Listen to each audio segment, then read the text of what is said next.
اس وقت وینیزویلا اس پوزیشن میں ہے کہ وہ امریکہ کو کوئی جواب دے سکے چھوٹا موٹا ہی صحیح، کیونکہ لوگ یہ بھی جاننا چاہ رہے ہیں کہ اب وینیزویلا کی طرف سے ریاکشن کیا آئے گا. اور دوسری چیز یہ جو ان کی وائس پریزیڈنٹ ہے، انہوں نے آج کلیئر کہا ہے کہ ہم کسی بھی ملک کا تسلط یہاں پہ برداشت نہیں کریں گے، ہماری اپنی رعایا، ہماری اپنی قوم ہے، ہماری اپنی حکومت ہے، اور اس وقت جو ہمارے صدر ہیں وہ ایک یرغمالی کے طور پر ہیں، ہم ان کے لیے دعا گو ہیں، لیکن یہاں پر ہم کسی کا تسلط برداشت نہیں کر سکتے.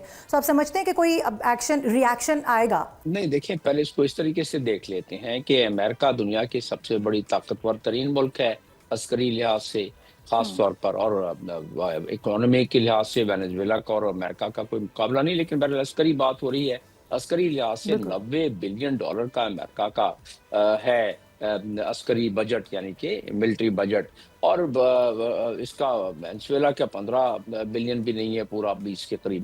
تو وہ اس کا کوئی مقابلہ نہیں ہے ملٹری کا. آپ نے دیکھ ہی لیا کہ جس انداز میں آپریشن ہوا، صرف 40 افراد سیولینز ملا کے وہ جاں باغ ہوئے ہیں. اور جو وہاں سے تو صرف گولی ایک یا دو تھوڑی سی گولی چلی ہے، جسے ہیلی کاپٹر کو تھوڑا نقصان ہوا، لیکن واپس اڑ کے واپس چلا گیا. وہ 150 جہاز ہوا میں تھے، کچھ نہیں ہو سکا، ساری جیمنگ کر دی گئی تھی. تو لہٰذا وہ جہاں تک تعلق ہے ری ایکشن کا، ہاں وہاں کے پبلک میں ہلچل ہوگی. جو نارتھ امریکن کنٹریز ہیں اس میں کچھ دن ہلچل رہے گی، کچھ جلوس جل سے نکلیں گے، لیکن اس سے زیادہ کوئی چیز اس پہ نظر نہیں آتی. لیکن ایک ٹرینڈ جو یہ بن گیا ہے، پہلے تو تھا اپنی جگہ پر، لیکن اس منظرنامے میں جو جیو پولیٹیکل لینڈسکیپ کا منظرنامہ اس وقت ہے، ایران کے حوالے سے میں بات کر رہا ہوں، تائیوان کے حوالے سے میں بات کر رہا ہوں، یوکرین کے حوالے سے میں بات کر رہا ہوں.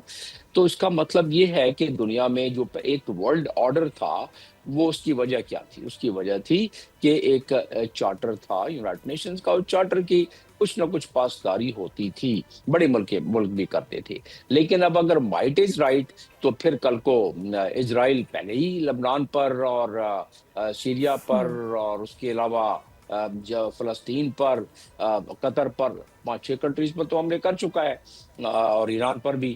تو مزید ایران پر اب ویسے بھی دھمکیاں دی جا رہی ہیں، اور ڈونلڈ ٹرمپ نے بھی ایران کو کہہ دیا ہے کہ بھئی اگر آپ کے پاس جلد سے جلوس نکلے، اگر آپ نے ان کو فائرنگ کری آپ نے اور لوگ ہلاک ہوں گے، تو ہم ان کی مدد کریں گے. اس کا مطلب مدد کس طرح کریں گے؟ سبسکرائب کریں اور بیل دبائیں تاکہ کوئی خبر رہ نہ جائے.